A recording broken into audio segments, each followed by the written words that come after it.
नमस्कार मित्रांनो, आज मी तुम्हाला सांगणार आहे की महारोजगार या वेबसाईटवरून वॅकेन्सीवर अप्लाय कसे करायचे. तर मित्रांनो, आपण जाऊया आता महासेवा या ओरिजिनल म्हणजे सरकारी वेबसाईटवर. मित्रांनो, मी साध्या आणि सोप्या भाषेत तुम्हाला सांगणार आहे की अप्लाय कशी करायची.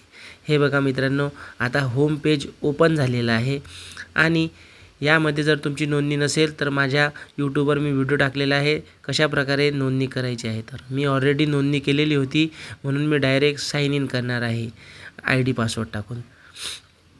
मित्रांनो, आय डी पासवर्ड माझा अगोदरच बनवलेला होता म्हणून मी तो टाकत आहे. बघा, आता मी लॉग इन करणार आहे. लॉग इन केल्यानंतर माझी प्रोफाईल ओपन होणार आहे या वेबसाईटवर.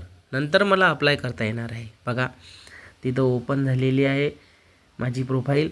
आता पुढची स्टेप बघूया आपण की कशा प्रकारे आपण आपला सर्च बारमध्ये जिल्हा टाकून आपल्या जिल्ह्यातील कोणत्या डिपार्टमेंटला वॅकेन्सी आहे हे बघू शकतो.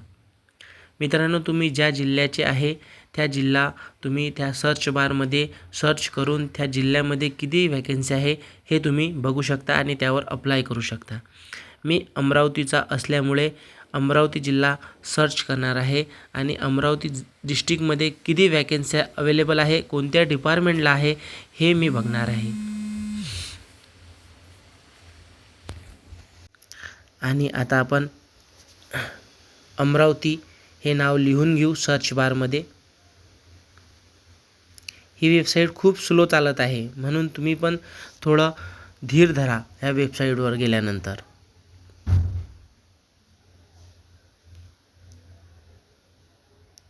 थोडा तर वेळ लागणारच आहे मित्रांनो, काहीतरी मिळवण्यासाठी थोडा वेळ लागतेच. प्रयत्न आपले चालूच आहे. खूप सोप्या पद्धतीनं आपण अप्लाय करू शकतो. आपण अमरावती डिस्ट्रिक्ट टाकलेला आहे आणि सर्चला क्लिक केलेलं आहे, त्यामुळे आपल्याला वर अमरावती डिस्ट्रिक्टमध्ये कोणत्या डिपार्टमेंटला वॅकेन्सी आहे हे नाव दिसत आहे. तर मित्रांनो, यामधले आपण कोणत्याही एका डिस्ट्रिक्ट म्हणजे डिपार्टमेंटला क्लिक करून त्याच्या पुढची स्टेप बघू शकतो आणि आपण या पुढची स्टेप पण बघणार आहोत. आता आपण पुढच्या पेजवर जाणार आहोत. तर नीट व्हिडिओ बघा जेणेकरून तुम्हाला मदत होईल. आणि आता वॅकेन्सीचं पेज ओपन झालेलं आहे. बघा मित्रांनो, तुम्हाला कोणत्या डिपार्टमेंटला अप्लाय करायचं आहे ते तुम्ही ठरवू शकता आणि अप्लाय करू शकता तुमच्या आवडीप्रमाणे. म्हणजेच तुम्हाला ज्या क्षेत्रात काम करायला आवडेल त्या क्षेत्रात तुम्ही अप्लाय करू शकता. मित्रांनो, मी तुम्हाला अप्लाय करून दाखवणार आहे की कशा प्रकारे अप्लाय करता येणार आहे म्हणून. बघा मित्रांनो, तुम्हाला तुमच्या एरियामध्ये म्हणजे किलोमीटर वाईज पण तुम्ही निवडू शकता. जर तुम्ही अमरावतीचे असाल तर तुमच्यासाठी कुठून जवळपास हा जॉब अवेलेबल आहे हे पण तुम्ही बघून अप्लाय करू शकता. मित्रांनो, मी तुम्हाला अप्लाय कशा प्रकारे करायचं आहे हे स्टेप बाय स्टेप सांगत आहे. तुम्ही लक्षपूर्वक हा व्हिडिओ बघा जेणेकरून तुम्हाला साध्या आणि सोप्या पद्धतीत कळणार आहे की कशा प्रकारे तुम्ही अप्लाय करू शकता. खूप साध्या आणि सोप्या पद्धतीनं मित्रांनो तुम्हाला या वेबसाईटवर काम करता येणार आहे. म्हणजेच तुम्हाला तुमच्या वॅकेन्स्या बघता येणार आहे, ते पण घरी बसून. तुम्हाला ज्या क्षेत्रात काम करायला आवडेल त्या क्षेत्रात तुम्ही अप्लाय करू शकता. ही खूप चांगली गोष्ट आहे.